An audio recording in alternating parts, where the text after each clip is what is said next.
in the questionnaire that was part of the whole work. The first question was, what is your understanding of the term literary translation as a writer? And we relied on this question, in fact, to check whether the participants truly understand this concept or not. As shown here, that the majority of the participants agree that literary translation as a writing refers to recreating the literary work by incorporating the translator's own creativity. So for them, it refers to as dynamic. It is in fact a dynamic process which involves not only translating words from one language to another. It is in fact dynamic process. The translator in this regard relies on his or her own creativity. About 20% of participants think that it's about treating translation as a mechanical process devoid of creativity. 14% of them think that it's about transforming the source text through translation. So in fact, all these ideas lead us to talk about the concept of writing, as Ms. Khadija already mentioned. So the founder of this concept argues that any work is not translated in vacuum, so it is rewritten in a certain form for a certain reason. And he also argues that the translation cannot be one-to-one transfer of words from one language to another. So instead, he characterizes it as a form of rewriting. The second question I find important to mention here, to what extent should literary translation be creative act of rewriting?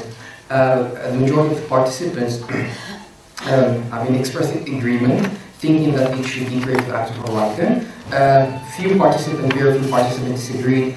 So they think that they might think that translation in this regard has to prioritize adherence to the source text over creative adaptation. There is in fact a neutral which opens the door to diverse interpretations. And the last question I would like to mention here, I find important. What factors should a translator consider when making choices and decisions during the literary translation process?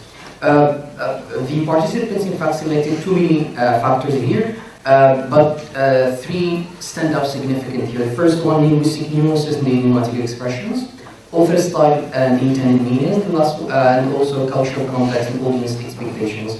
Honestly speaking, I find these factors, and all of them are important as long as we are talking about making decisions and choices during the literary translation process. Very few participants, in fact, in this regard, selected the aspect of ethical considerations. However, I find it very important, as long as we are talking about the fact that during the literary translation process, the translator makes some sacrifices, makes certain decisions, choices, I would call it additions, as she already mentioned. Generally, we can see that literary translation has undergone significant development. I mean, translation in general, and literary translation in particular, has undergone significant development. And the focus of attention should be now on some broader issues like creativity, writing, manipulation, and ideology as well. Not just on debating some issues like we can call like the concept of equilibrium and so on. So they are important, but there are also other important issues like the one we are talking about.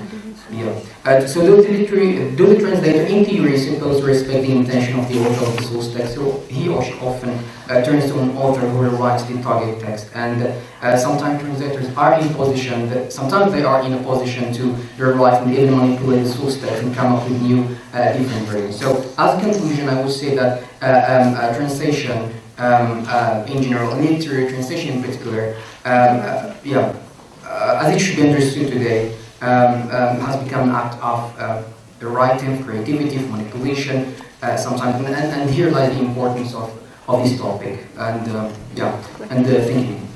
Thank you so much. Thank you very much, Khadija and Abdelmajid for your insightful contribution, in which you stated the importance of adjustments in translation, which are seen as a complete or partly process of rewriting the text in question. Thank you very much. This brings us to the end of this session. Thank you very much for your patience. Merci pour votre patience.